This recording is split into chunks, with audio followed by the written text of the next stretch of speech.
इतिहास हमेशा दिन के उजाले में नहीं लिखा जाता।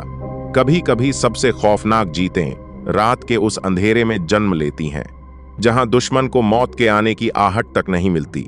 दिसंबर 1971 अरब सागर की काली लहरों के बीच एक ऐसा तूफान जन्म ले रहा था जिसकी आग कुछ घंटों बाद कराची के आसमान को लाल करने वाली थी।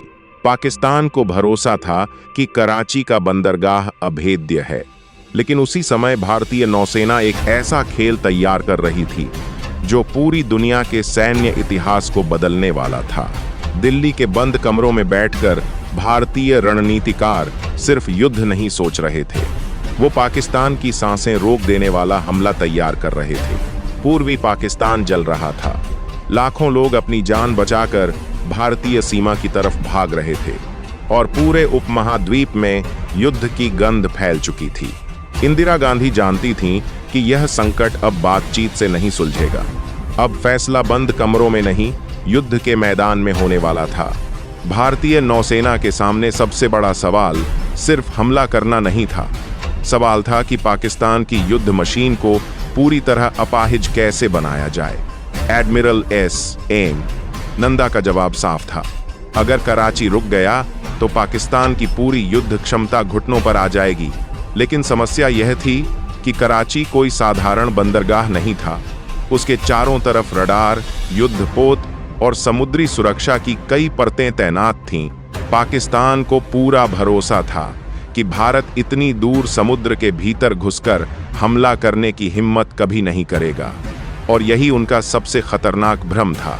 उधर मुंबई के नौसैनिक अड्डे पर भारतीय सेना बिना किसी शोर के एक ऐसा ऑपरेशन तैयार कर रही थी जो पाकिस्तान की नींद हमेशा के लिए छीनने वाला था।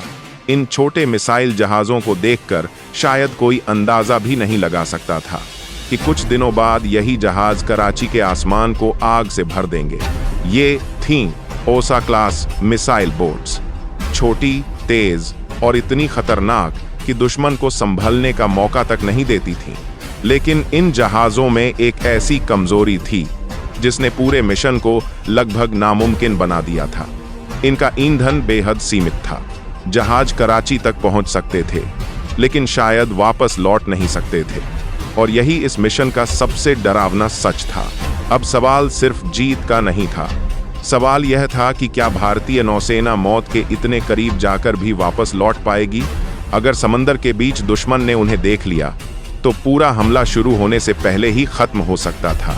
लेकिन भारतीय रणनीतिकारों ने फैसला कर लिया था, यह युद्ध ताकत से नहीं, दिमाग और धोखे से जीता जाएगा। योजना इतनी खतरनाक थी कि अगर एक छोटी सी गलती भी होती तो पूरा भारतीय बेड़ा अरब सागर में दफन हो सकता था। अगर आपको ऐसे छुपे हुए इतिहास के राज पसंद हैं तो वीडियो को लाइक करें और चैनल को सब्सक्राइब जरूर करें। और इसी अंधेरे समंदर के बीच भारतीय नौसेना धीरे धीरे उस मौत की तरफ बढ़ रही थी जिसका नाम था कराची। अरब सागर की उस काली रात में भारतीय जहाज बिना किसी रोशनी के आगे बढ़ रहे थे, जैसे अंधेरे के भीतर कोई अदृश्य शिकारी धीरे धीरे अपने शिकार के करीब पहुंच रहा हो। पूरा बेड़ा टोटल ब्लैकआउट मोड में था। न कोई रोशनी, न कोई रेडियो सिग्नल, सिर्फ समंदर और मौत जैसी खामोशी। जहाजों के भीतर बैठे जवान अपनी सांसों तक की आवाज सुन पा रहे थे, क्योंकि उन्हें पता था कि एक छोटी गलती पूरे मिशन को खत्म कर सकती है। उधर कराची में लोगों को बिल्कुल अंदाजा नहीं था कि समंदर के उसी अंधेरे में उनके शहर की तरफ एक आग बढ़ रही है। पाकिस्तानी रडार लगातार समुद्र को स्कैन कर रहे थे, लेकिन भारतीय जहाज उनकी नजरों से ठीक उसी तरह गायब थे जैसे अंधेरे में कोई परछाई। भारतीय खुफिया एजेंसियों ने कराची की समुद्री सुरक्षा में एक छोटा सा ब्लाइंड स्पॉट खोज निकाला था, और अब वही पाकिस्तान की सबसे बड़ी कमजोरी बनने वाला था। भारतीय नौसेना अब कराची के इतने करीब पहुंच चुकी थी कि दूर बंदरगाह की हल्की रोशनी समंदर के ऊपर दिखाई देने लगी थी। उसी समय भारतीय जहाजों के भीतर आखिरी बार हथियारों की जांच की जा रही थी, क्योंकि अब वापस लौटने का रास्ता लगभग खत्म हो चुका था। कुछ जवान चुपचाप अपने परिवार की तस्वीरें देख रहे थे, जबकि कुछ सिर्फ समंदर की तरफ देखकर मौत के बारे में सोच रहे थे। लेकिन बाहर अरब सागर बिल्कुल शांत दिखाई दे रहा था, जैसे उसे भी पता हो कि कुछ ही देर में इतिहास बदलने वाला है। भारतीय कमांडरों को पता था कि पहला हमला इतना तेज होना चाहिए कि पाकिस्तान संभलने का मौका ही न पा सके। उस रात भारतीय नौसेना सिर्फ हमला करने नहीं जा रही थी, वो पाकिस्तान के आत्मविश्वास को तोड़ने निकल चुकी थी। रात गहराती जा रही थी और अब भारतीय बेड़ा पाकिस्तान के समुद्री रक्षा क्षेत्र के बेहद करीब पहुंच चुका था। अब हर सेकंड के साथ खतरा बढ़ रहा था, क्योंकि अगर दुश्मन ने उन्हें देख लिया तो पूरा ऑपरेशन समुद्र में खत्म हो सकता था। लेकिन भारतीय जहाज अब इतने करीब थे कि कराची का औद्योगिक धुआं तक समुद्री हवा में महसूस होने लगा था। मिसाइल बोट्स के भीतर अब पूरी तैयारी हो चुकी थी, हथियार सक्रिय थे, लक्ष्य तय था और हर जवान जानता था कि अगला आदेश इतिहास बदल सकता है। उधर कराची के बंदरगाह पर सब कुछ सामान्य दिखाई दे रहा था, जैसे शहर को आने वाली तबाही की कोई खबर ही न हो। लेकिन उसी अंधेरे समुद्र में भारतीय नौसेना अब हमला शुरू करने के लिए अपनी अंतिम स्थिति में पहुंच चुकी थी। कमांड रूम के भीतर सिर्फ मशीनों की धीमी आवाज सुनाई दे रही थी, क्योंकि अब हर नजर एक ही आदेश का इंतजार कर रही थी। और फिर रात के उस खामोश अंधेरे में भारतीय नौसेना को आखिरकार वह आदेश मिल गया जिसका इंतजार पूरे बेड़े को था।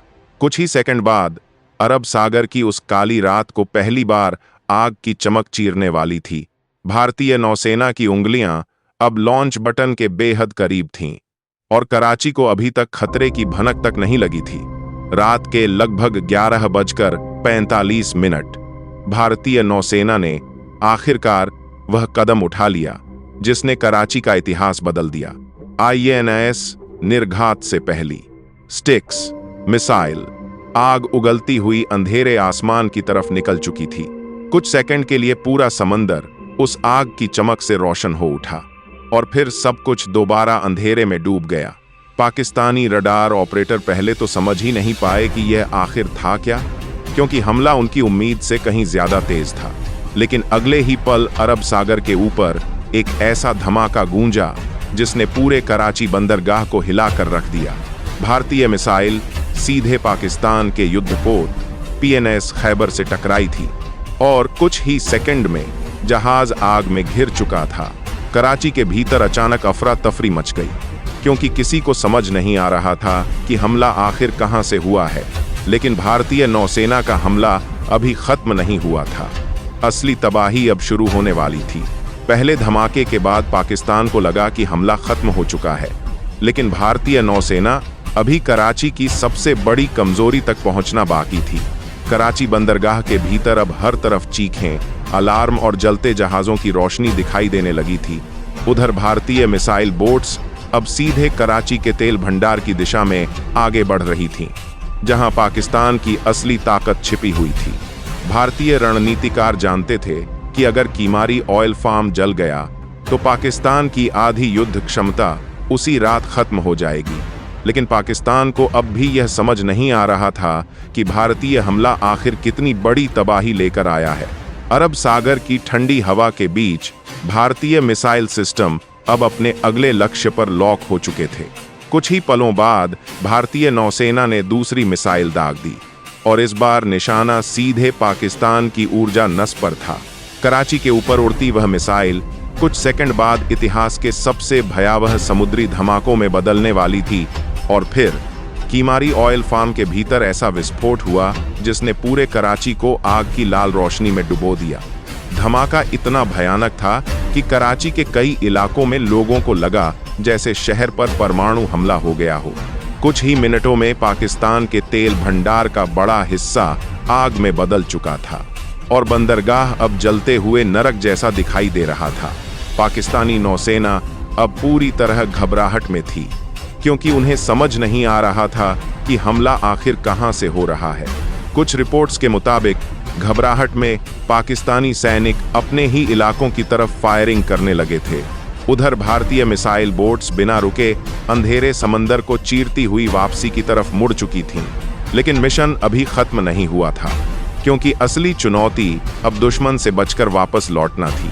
भारतीय नौसेना जानती थी कि अगर पाकिस्तान ने अब उनका पीछा शुरू कर दिया तो अरब सागर कुछ ही मिनटों में मौत का मैदान बन सकता था। उधर कराची अब पूरी तरह आग में घिर चुका था और आसमान में उठता काला धुआं कई किलोमीटर दूर से दिखाई दे रहा था। इतिहासकार कहते हैं कि उस रात की आग इतनी विशाल थी कि उसकी रोशनी समुद्र में कई किलोमीटर दूर तक दिखाई दे रही थी। पाकिस्तान की सबसे बड़ी समस्या अब सिर्फ जलते जहाज नहीं थे। असली तबाही उनका खत्म होता ईंधन था। बिना ईंधन के न टैंक चल सकते थे, न युद्धपोत, और न ही पाकिस्तान ज्यादा दिनों तक यह युद्ध लड़ सकता था। भारतीय नौसेना ने उस रात सिर्फ हमला नहीं किया था, उन्होंने पाकिस्तान की युद्ध मशीन की रीढ़ तोड़ दी थी। लेकिन सबसे बड़ा असर बंदरगाह पर नहीं, पाकिस्तान के दिमाग के भीतर शुरू हुआ था। डर अब उनकी सबसे बड़ी कमजोरी बन चुका था। कुछ दिनों तक पाकिस्तानी युद्धपोत बंदरगाह से बाहर निकलने की हिम्मत तक नहीं कर पाए, क्योंकि उन्हें दूसरे हमले का डर सताने लगा था। भारत ने उस रात दुनिया को दिखा दिया था कि युद्ध सिर्फ ताकत से नहीं, रणनीति और दिमाग से भी जीता जाता है। लेकिन भारतीय नौसेना की कहानी यहीं खत्म नहीं हुई थी, क्योंकि कराची की आग के बाद आने वाला हमला और भी ज्यादा खतरनाक होने वाला था। ऑपरेशन ट्राइडेंट ने कराची को पहली बार जलाया था, लेकिन असली नरक अभी बाकी था और उसका नाम था ऑपरेशन पाइथन। ऑपरेशन ट्राइडेंट के बाद पाकिस्तान पूरी तरह सतर्क हो चुका था, लेकिन उन्हें यह अंदाजा नहीं था कि भारतीय नौसेना अभी दूसरा वार करने वाली है। कराची बंदरगाह में अब हर जहाज को हमले का डर था, क्योंकि भारतीय मिसाइलों ने पाकिस्तान का भरोसा तोड़ दिया था।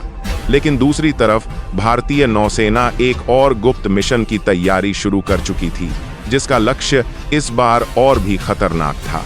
कराची की पहली आग अभी बुझी भी नहीं थी और अरब सागर के अंधेरे में एक नया हमला जन्म ले चुका था, ऑपरेशन पाइथन। तो वीडियो को लाइक करें और सोच वर्ड्स को सब्सक्राइब करना ना भूलें, क्योंकि अगली कहानी शायद और भी बड़ा सच सामने लाएगी।